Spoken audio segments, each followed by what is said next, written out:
Welcome to my YouTube channel. मैं आपका teacher RD. Maurya. आज हम लोग क्लास 11 की केमिस्ट्री स्टार्ट करने जा रहे हैं। केमिस्ट्री में कई पार्ट होते हैं, जैसे देखिए आप क्लास 11 में पढ़ने जाएंगे तो कई पार्ट होते हैं।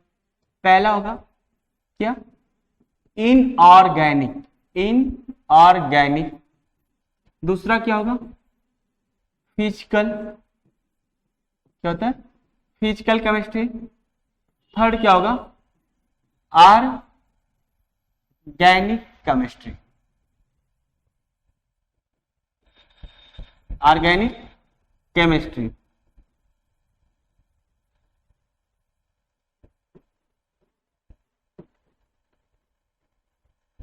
ऑर्गेनिक केमिस्ट्री तीन पार्ट में बांटा गया है। तो देखिए, अगर आपको क्लास 11, 12 की केमिस्ट्री को स्ट्रॉन्ग करना, बिल्डअप करना है, तो आपको हम बता दें कुछ टॉपिक हैं जो आपको बहुत अच्छे तरीके से आने चाहिए, बहुत अच्छे तरीके से। जैसे पहला क्या है? परमाणु की संरचना। परमाणु की संरचना इसे बोलेंगे एटॉमिक स्ट्रक्चर। एटॉमिक स्ट्रक्चर क्या बोलेंगे? Atomic structure. आपकी ये जो भी आपको हम बता रहे हैं, ये चैप्टर अगर आप अच्छे से और बहुत ध्यान से पढ़ेंगे तो आपको केमिस्ट्री में कहीं दिक्कत नहीं आएगी। अगला चैप्टर आपका है आवर्त सारणी। आवर्त सारणी।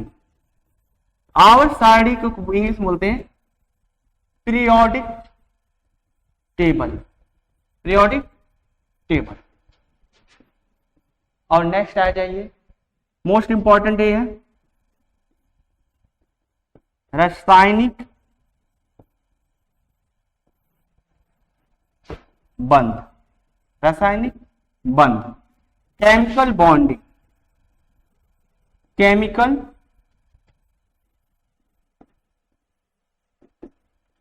बॉन्डिंग। Chemical bonding. अगर ये आप चाहते हैं केमिस्ट्री आपकी अच्छी हो और आप परेशान ना हो, तो इन चैप्टरों को आप क्या करिए? कमांड कर लीजिए। क्या करिए? कमांड कर लीजिए। अगर ये चैप्टर आपके तैयार हैं तो आपको केमिस्ट्री में कहीं समस्याएं उत्पन्न नहीं होंगी। एक चैप्टर अगर और बात करें, इसमें ऐड कर दे तो मोल वाला चैप्टर अगर आपने ऐड कर लिया तो आपकी जो केमिस्ट्री की लेवल होगी वो एकदम ऑन द फायर होगी। क्या होगी? ऑन द फायर होगी। मैसे क्या होगी? एकदम अच्छी होगी।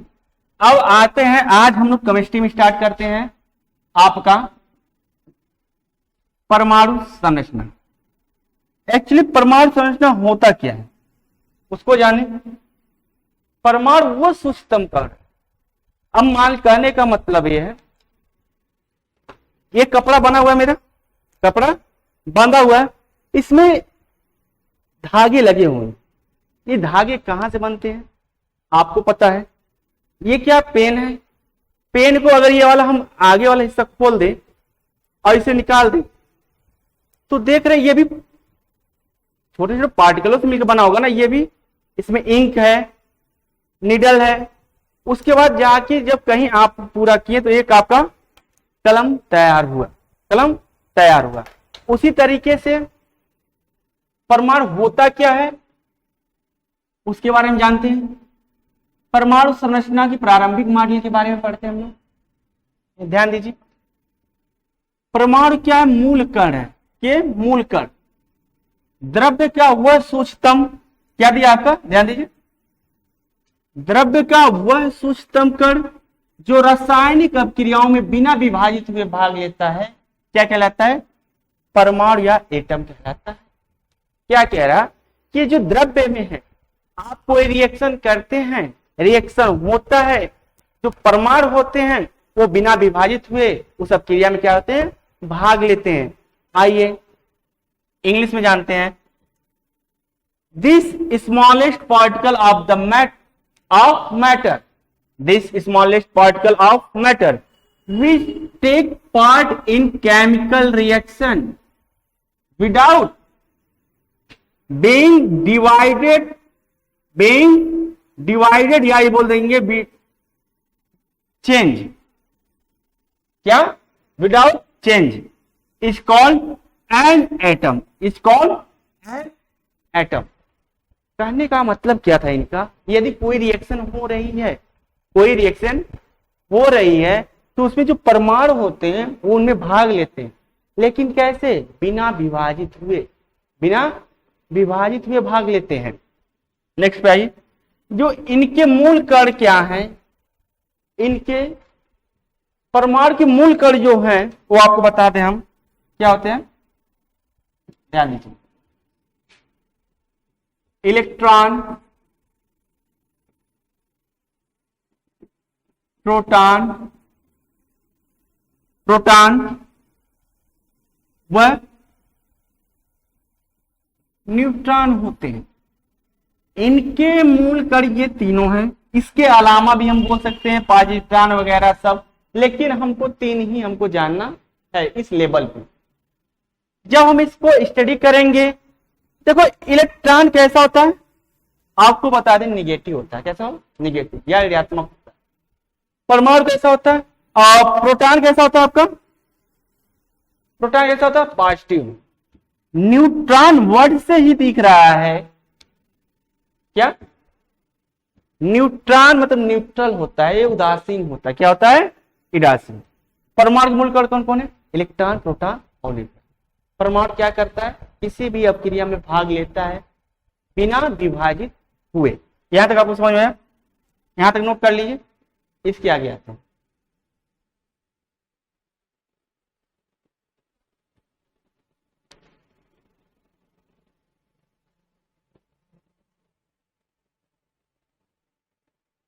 अब आ जाओ अस्थाई मूल कण होते हैं। अब ध्यान दीजिए, मैं इनकी डिस्कवरी नहीं पढ़ा रहा हूं क्योंकि डिस्कवरी आपको पता है, ठीक है। इसके आगे जाइए, ये जो अस्थाई मूल कण है, क्या अस्थाई मूल कण, अस्थाई मूल कण में क्या क्या है, जैसे इलेक्ट्रॉन, इलेक्ट्रॉन खोज किसने किया था, जे थॉमसन ने। कौन, जे थॉमसन। इसको ई पे माइनस से प्रदर्शित करते हैं, ई से माइनस। इस पे आवेश जो होता है, क्या आवेश, ये किसमें है, कूलाम में। किसमें, कूलाम में। किसमें, कूलाम। यूनिट क्या है, कूलाम। तो -1.6, इसको ऐसे भी लिख सकते हो, 1.6 × 10 पे पावर -19 कूलाम। माइनस आगे लगा देंगे तो ऑटोमेटिक आप समझ जाएंगे कि ये क्या है, इलेक्ट्रॉन की बात बोल रहा है, इलेक्ट्रॉन की बात बोल रहा है। और इसका द्रव्यमान आप ध्यान रखिएगा, इसका जो द्रव्यमान होता है 9.1 × 10 पे पावर -31 kg, इसमें kg में होता है। द्रव्यमान कितना होता है, 9.1 × 10 पे पावर -31 kg। अब आगे आ जाइए, प्रोटॉन। प्रोटॉन की खोज करता कौन है, रदरफोर्ड। कौन है, रदरफोर्ड। ये पॉजिटिव होती है, इनमें आवेश कैसा होता है, पॉजिटिव। देखिए जैसे +1.6 × 10 पावर -90 कूलाम। कूलाम को कैपिटल सी से रिप्रेजेंट करते हैं।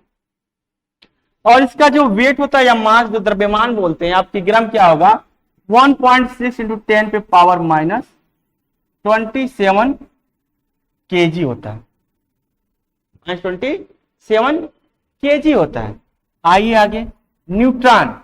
न्यूट्रॉन की खोज करने वाले चैडविक थे। कौन थे, चैडविक।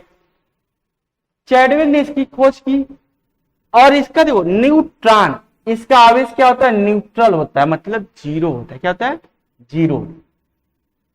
और इसका द्रव्यमान कितना होता है, इनका द्रव्यमान जो होता है वो प्रोटॉन के द्रव्यमान के बराबर होता है। किसके बराबर होता है, प्रोटॉन के द्रव्यमान के बराबर होता है। इतना समझ में आया। देखिए इसको लोग अपने ट्रिक से लोग जानते हैं, बहुत पुरानी बात है ईटा, ईटा पर नाचे, ईटा पर नाचे। ई से क्या हो गया आपका इलेक्ट्रॉन, टा से थॉम्सन। देखो कहीं कहीं से थॉम्सन हो जाए, कहीं कहीं इसको थॉम्सन भी बोला जाता है। इंग्लिश में थॉम्सन होगा, हिंदी में थॉम्सन। पर प्रोटॉन की खोज किसने किया? रदरफोर्ड ने। किसने? रदरफोर्ड ने। न्यूट्रॉन की खोज किसने की? चैडविक।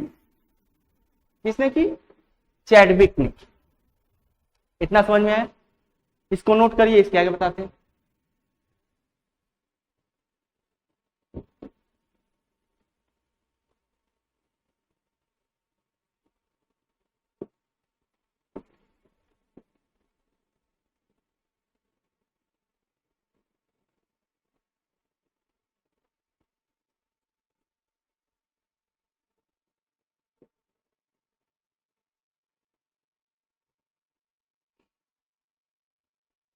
आपने नोट कर,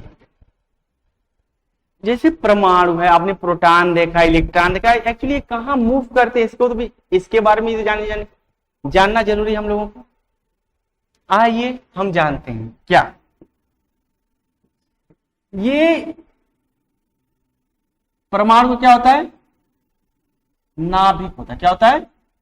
नाभिक। इसके जस्ट बाहर क्या होता है?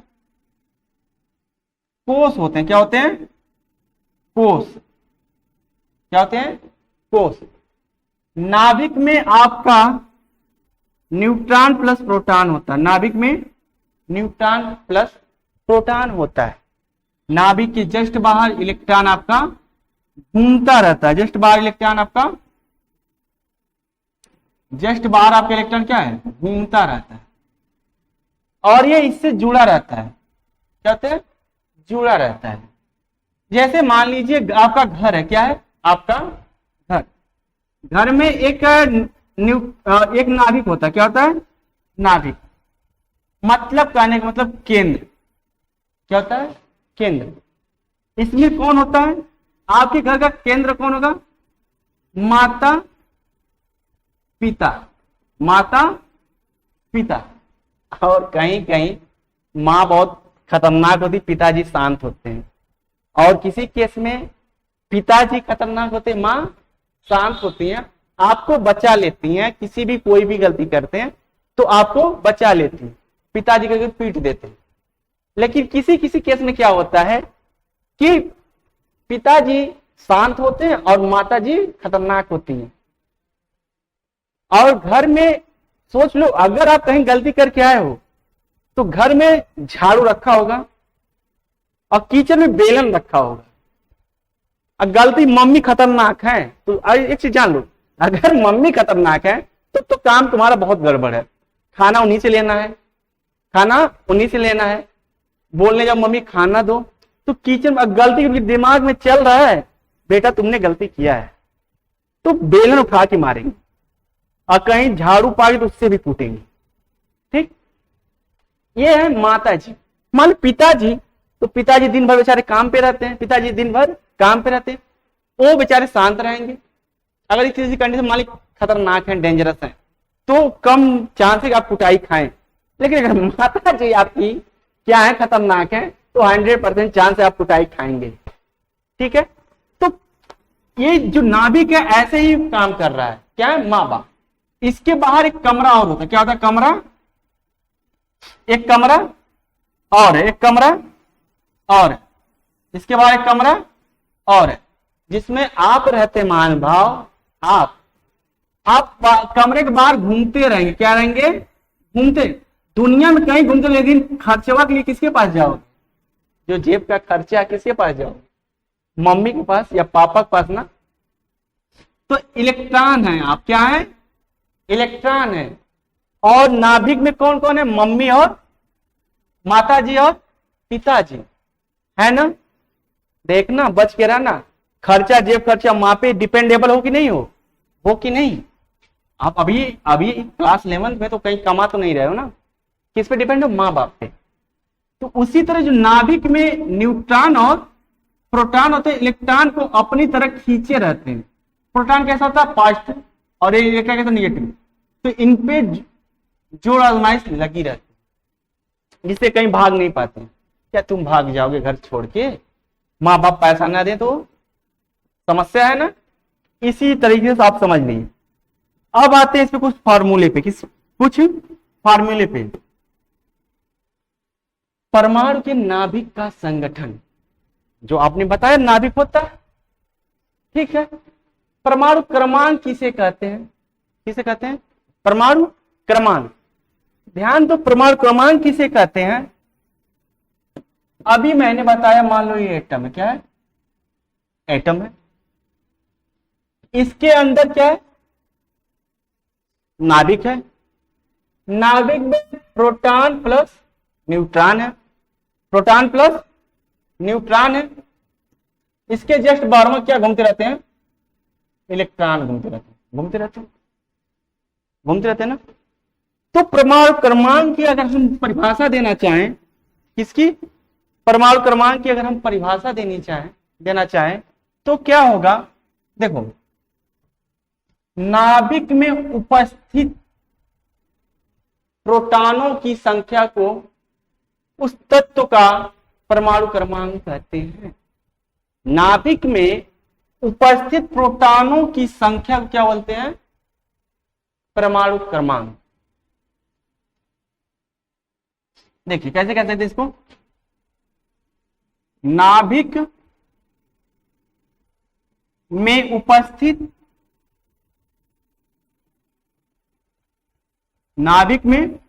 उपस्थित सभी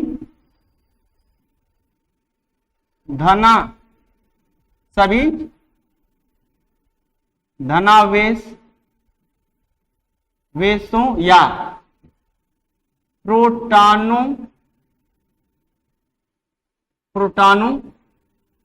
की संख्या को परमाणु क्रमांक कहते हैं। परमाणु क्रमांक कहते हैं। समझ में आया? समझ में आया कि नहीं आया? आ गया ना? ठीक। अब आ जाओ, मान लो कह दिया गया, आपने जो बोला हमने वो भी कह दिया। परमाणु क्रमांक क्या आप जान गए। देखो, हम कह सकते हैं ना, परमाणु क्रमांकों के नाभिक में उपस्थित धनावेशित इकाइयों की संख्या। न्यूट्रॉन की बात नहीं बोला। न्यूट्रॉन में तो टोटल हो जाएगा ना, मैंने प्रोटॉन की बात बोला। क्या बोला? प्रोटॉन। धनावेशित इकाइयों की संख्या तो क्या कहते हैं? क्या कहते हैं? परमाणु क्रमांक। अब ये देख लो, उसने एक और टॉपिक मेंशन किया, परमाणु क्रमांक बराबर परमाणुओं के नाभिक में उपस्थित धनावेशित इकाइयों की संख्या। नेक्स्ट क्या? उदासीन परमाणु में उपस्थित इलेक्ट्रॉनों की संख्या। ये देखो, ये वर्ड बोला उदासीन। क्या बोला है? उदासीन। क्या बोला है? उदासीन। उदासीन का कहने का मतलब क्या है? आपको बिना पढ़े लिखे इंटर में पास हो जाओ, जैसे पिछले साल कोविड में बच्चे पास हुए थे, तो क्या आप पढ़ने के लिए ललायत होंगे? नहीं ना। जब आपको पता हो आपका सारा काम चल रहा है उस कंडीशन में। ठीक। ये देखो, किन्हीं दो तत्वों का परमाणु क्रमांक समान नहीं हो सकता। कहना क्या चाह रहा है? अरे आप जो हैं, क्या है? आप जो हैं आप ही है ना, कि कोई दूसरा आप जैसा बन जाए। आप एक यूनिक पीस है इन वर्ल्ड में, इस वर्ल्ड में यूनिक पीस है। वही कह रहा है, किसी परमाणु का किन्हीं दो तत्वों या तत्वों का परमाणु क्रमांक क्या होता है? समान नहीं हो सकता, इक्वल नहीं हो सकता। Atomic number equal to number of positive charge unit present in the nucleus of atom. Number of electron present in the neutral atom equal होते हैं।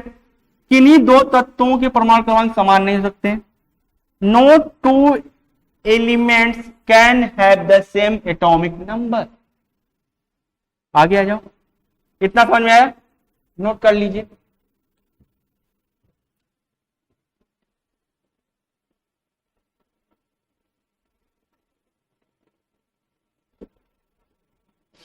अब आ जाओ, अगला पॉइंट है आपका द्रव्यमान संख्या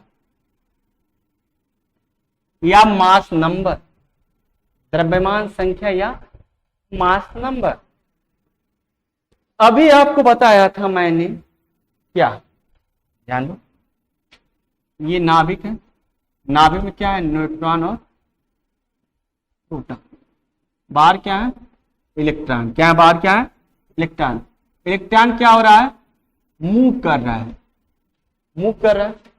अब एक चीज हमको बताइए, अगर आपके घर में आप हैं और आपकी बहन है और मम्मी पापा हैं, दो लोग हैं, तो घर का सारा दारोमदार किसके ऊपर होता है, माँ बाप के ऊपर ना। आपकी सेवा से आपकी पढ़ाई सारी फीस कौन देता है, माँ बाप।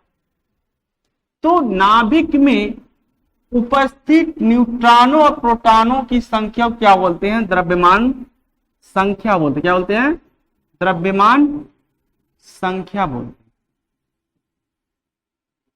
क्या बोलते हैं, द्रव्यमान संख्या बोलते हैं। ध्यान दो आगे।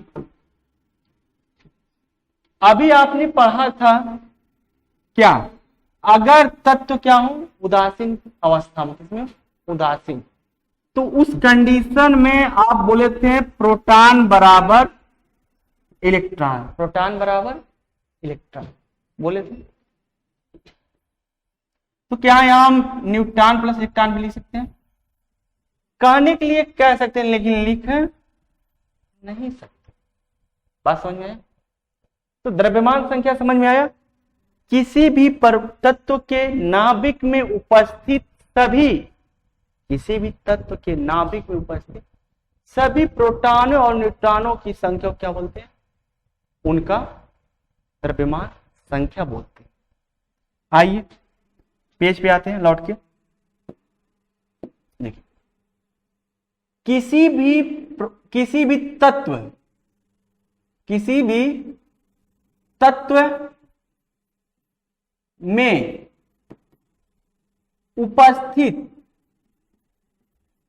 उपस्थित प्रोटॉनों व न्यूट्रॉनों की संख्याओं का योग उस परमाणु की द्रव्यमान संख्या कहलाती है या कहलाता है।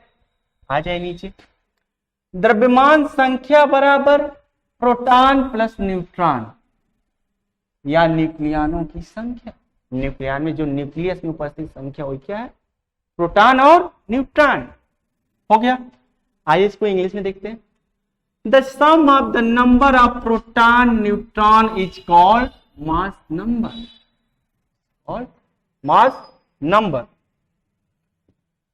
मास number equal to number of proton plus number of neutron. समझ में आया? अब देखो ये दिया द्रव्यमान संख्या बराबर परमाणु क्रमांक प्लस न्यूट्रॉनों की संख्या दिया हुआ है।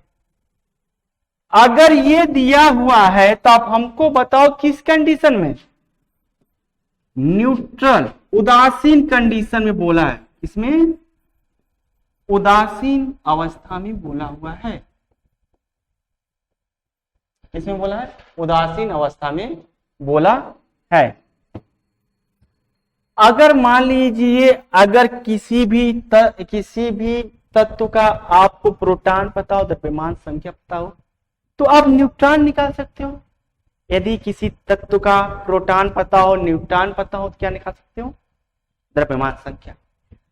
यदि किसी तत्व का इलेक्ट्रॉन, प्रोटॉन और न्यूट्रॉन पता हो तो आप निकाल सकते हो द्रव्यमान संख्या। लेकिन किस कंडीशन में, अगर मान लो कहीं इलेक्ट्रॉन दिया हुआ है और परमाणु क्रमांक दिया हुआ और क्या दिया हो, न्यूट्रॉन दिया, तो निकाल सकते हो। किस कंडीशन में, अगर वो तत्व किसमें हो, उदासीन अवस्था में। जैसे उदासीन का मतलब सोडियम हो गया, क्लोरीन हो गया, ब्रोमीन हो गया, क्लोरीन हो गया, ये सब क्या है, उदासीन। क्या है, उदासीन अवस्था में। किसमें है, उदासीन। घबराइए ना, ये नोट करते हैं, अभी हम पीछे से क्वेश्चन कराएंगे। हो गया इतना, नोट करिए।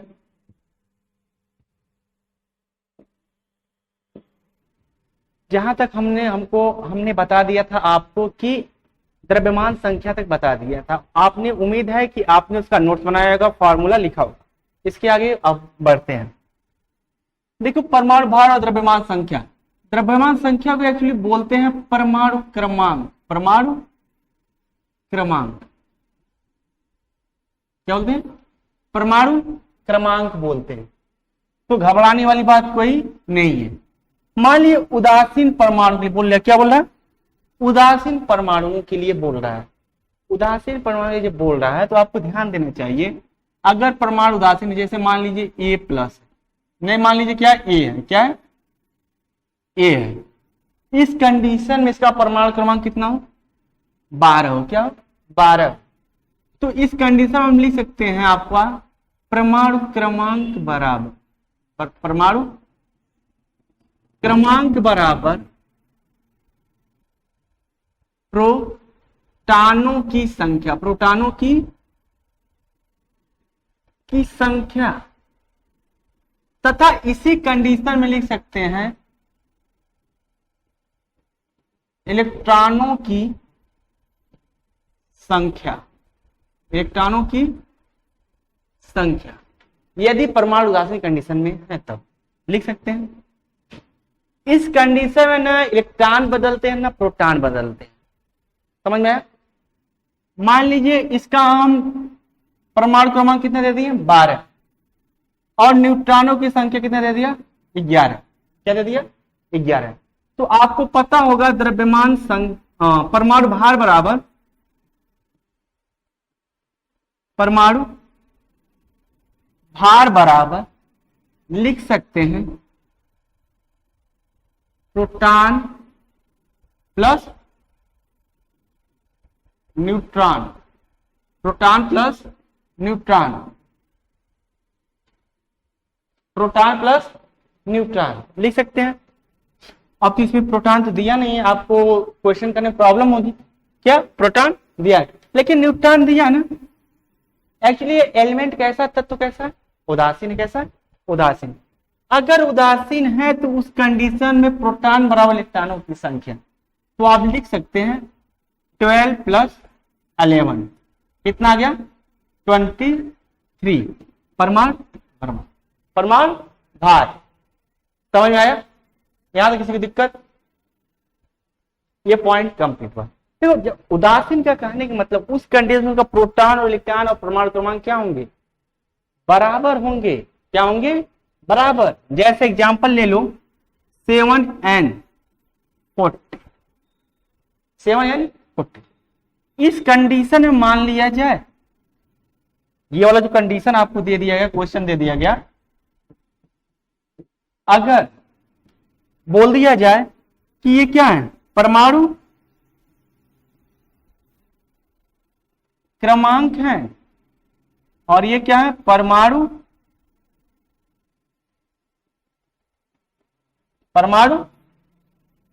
भार है। क्या है? परमाणु भार। अगर हम इस कंडीशन में पूछ लें तब प्रोटॉनों की संख्या क्या होगी? तो 7 होगी और इलेक्ट्रॉनों की संख्या क्या होगी? 7 होगी, क्योंकि ये क्या है? उदासीन कंडीशन में है। अब न्यूट्रॉनों की संख्या ज्ञात करना तो इसी वाले फार्मूले पर रख लीजिए। कैसे? इस वाले फार्मूले पर रख लीजिए, इस वाले फार्मूले पे रख लीजिए, लिख दीजिए प्रोटॉन प्लस न्यूट्रॉन होगा। तो आपका दिया हुआ कितना? 14। कितना दिया? 14। तो P14 माइनस P बराबर N, N बराबर कितना आ जाएगा? 14 माइनस 7 इक्वल टू 7। न्यूट्रॉन में क्या आ गया? 7। उदासीन समझ में आया? समझ आया? उम्मीद है आपको समझ में आया। नेक्स्ट एक क्वेश्चन आप करिएगा।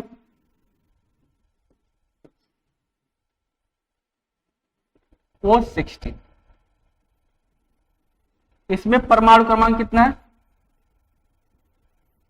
परमाणु क्रमांक आपका 8 है और परमाणु भार कितना है? भार आपका 16 है तो न्यूट्रॉनों की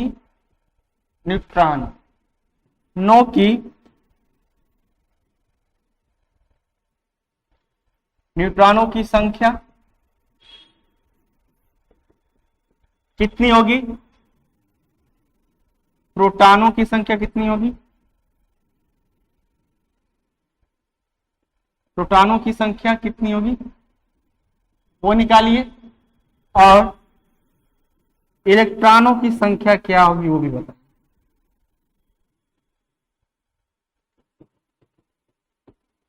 बताइए,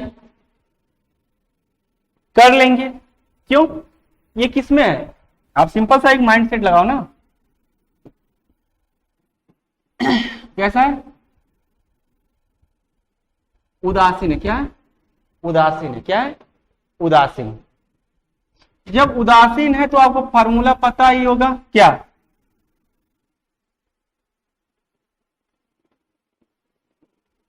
अगर तत्व उदासीन है तो आप ये लिख सकते हैं मास नंबर ऑफ प्रोटॉनों की संख्या प्लस न्यूट्रॉनों की संख्या। लिख सकते हैं? लिख सकते हैं। और यदि उदासीन है तत्व, क्या है? उदासीन है, तो उस कंडीशन में ये फार्मूला आपको याद है कि नहीं? अभी मैंने कल बताया था, याद होगा? ये फार्मूला आपको याद है? तो यहां आइए, डायरेक्ट यहां पे आइए। जब उदासीन है तो सभी क्या होंगे? न्यूट्रॉन बस बदलेगा। न्यूट्रॉन कितना आएगा? आइए करते हैं।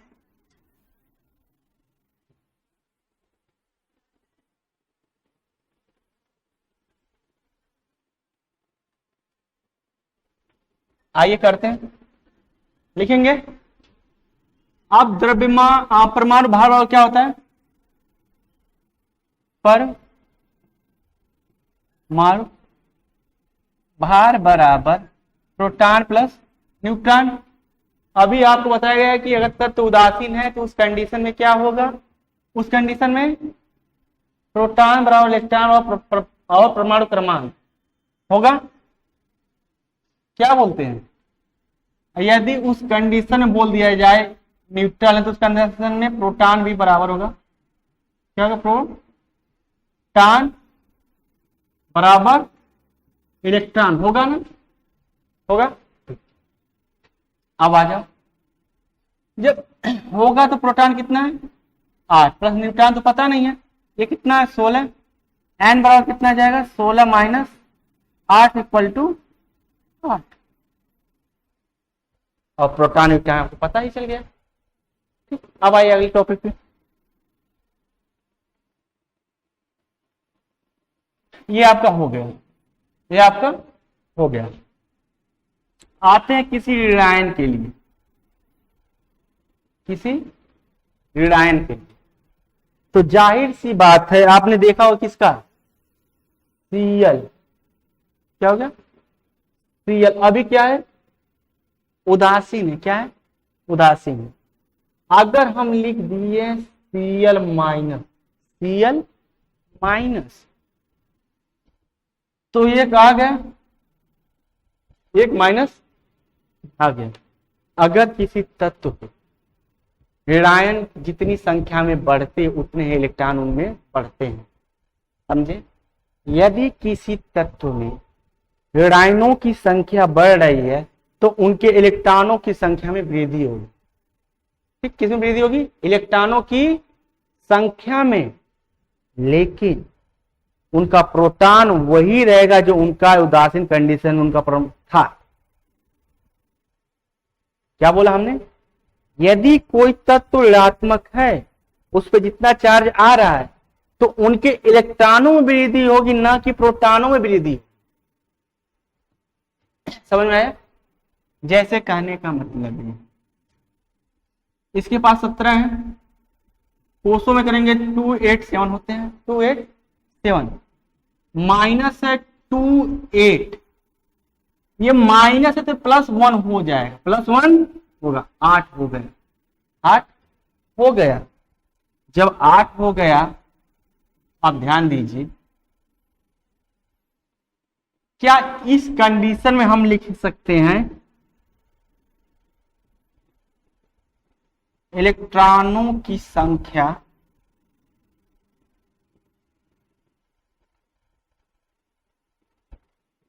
बराबर प्रोटॉनों की संख्या?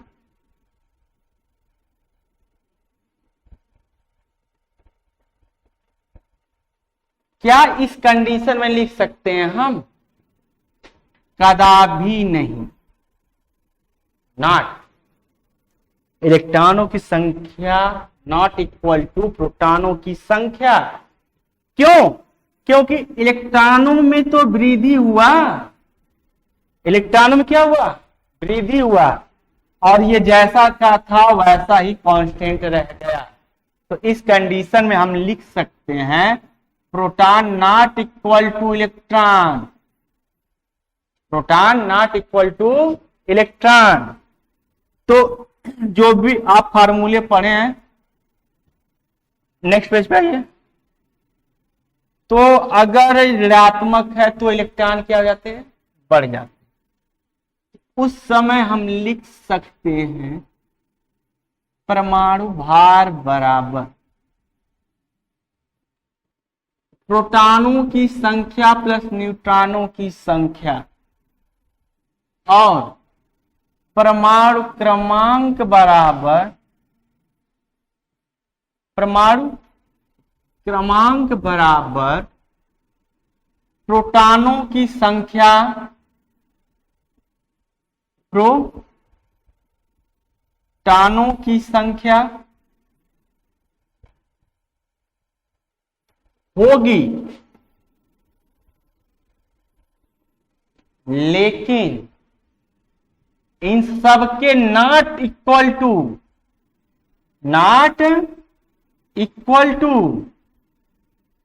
इलेक्ट्रॉनों की संख्या।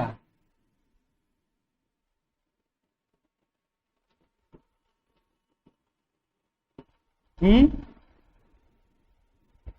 संख्या। समझ में आया? इसमें क्या होंगे? इलेक्ट्रॉन बढ़ जाएंगे और आपके प्रोटॉन वही रहेंगे, परमाणु क्रमांक वही रहेगा, लेकिन क्या होगा? इलेक्ट्रॉन बढ़ जाएगा। अब आइए, उसके बाद आइए धनायन के लिए। पॉइंट है क्या है? पॉजिटिव एलिमेंट के लिए मनी नहीं होगा।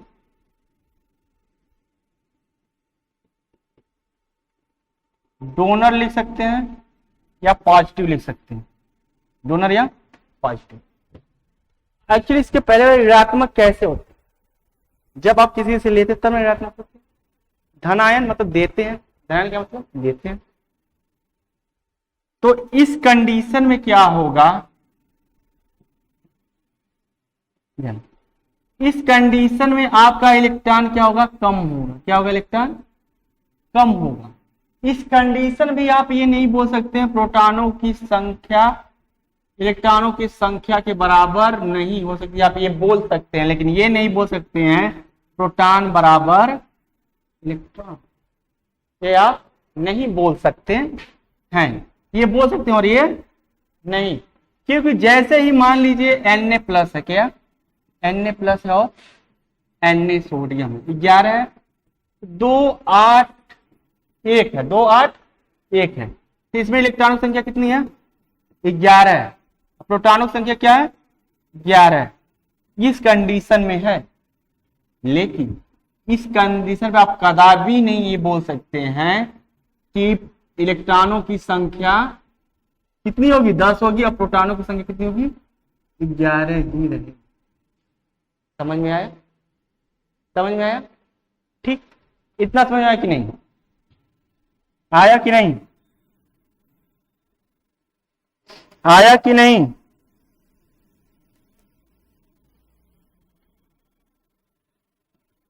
चलो, क्वेश्चन है, क्या है आपका? क्वेश्चन है, क्या क्वेश्चन? O2 2 माइनस तथा Mg2 प्लस में इलेक्ट्रॉनों की संख्या ज्ञात कीजिए। क्या संख्या ज्ञात कीजिए। अभी मैंने आपको बताया क्या, यदि धन आवेश आते हैं किसी भी तत्व पे तो उसमें इलेक्ट्रॉनों की संख्या कम हो जाती है, और यदि ऋणावेश आता है तो इलेक्ट्रॉनों की संख्या बढ़ जाती है। तो वो कह रहा है आपको ऑक्सीजन की समझ ऑक्सीजन कितना था परमाणु क्रमांक 8 होता, क्या होता है 8 होता है, तो 2,6 होगा, लेकिन क्या हो गया O2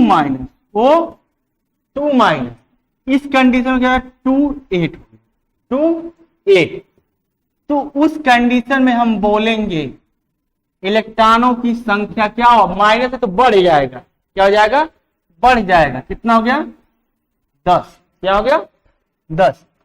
अब आइए Mg2 प्लस Mg का कितना होता है 12, तो लिखेंगे 2,8,2 दो इलेक्ट्रॉन को निकाल कर ये 2,8 बना लिया, क्या बना लिया 2,8 Mg2 प्लस। इस कंडीशन में इलेक्ट्रॉनों की संख्या कितनी है 10 है, लेकिन क्या इस कंडीशन में आप बताइए प्रोटॉनों की संख्या क्या होगी, बताइए इस कंडीशन में प्रोटॉनों की संख्या वही होगी जो पहले थी, कितनी होगी प्रोटॉनों की संख्या 8, और इस कंडीशन में प्रोटॉनों की संख्या बताइए कितनी होगी, कितनी होगी 8, कितनी होगी, ये कितना था 10 था, ये कितना होगा 12 ही रहेगा, क्यों धनायन में इलेक्ट्रॉन की संख्या कम हो जाती है और प्रोटॉन वही रहता है, यदि तत्व ऋणात्मक है तो उनके इलेक्ट्रॉनों की संख्या बढ़ जाती है, प्रोटॉनों की संख्या वही रहती है। Na3 में 10 इलेक्ट्रॉन हैं, तत्व का परमाणु क्रमांक एवं प्रोटॉनों की संख्या ज्ञात कीजिए। ज्ञात नहीं कर लेंगे आप, कर लेंगे नहीं कर लेंगे, नहीं कर लेंगे तो कोई बात नहीं, हम बताते हैं, वैसे आप बहुत समझदार हैं कर लेंगे। नेक्स्ट क्वेश्चन है क्या, नेक्स्ट क्वेश्चन है क्या आपका, नेक्स्ट क्वेश्चन n पे -3, n पे -3, हमको पता है कि इनका परमाणु क्रमांक इनका 7 होता है 2, 5, और इस कंडीशन कितना हो जाएगा 2, 8, 2 और 8। तो अगर ये है तो इस कंडीशन में इलेक्ट्रॉन कितने हैं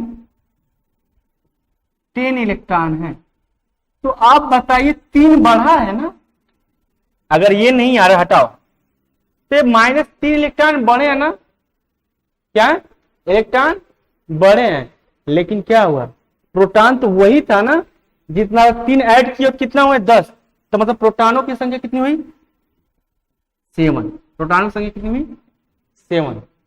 जब प्रोटॉनों की संख्या 7 हो गई, प्रोटॉनों की संख्या 7 हो गई, तो ये परमाणु क्रमांक के बराबर ही होता है ना, परमाणु क्रमांक के बराबर ही होता है, कोई दिक्कत। आप देख लो इसका 7 ही होता है, तो 3 इलेक्ट्रॉन बढ़े 10 हो गए, जब 10 हो गए तो प्रोटॉन की संख्या 7 आई, क्योंकि नेगेटिव इलेक्ट्रॉन बढ़ा ना, प्रोटॉन तो वही रहेगा ना।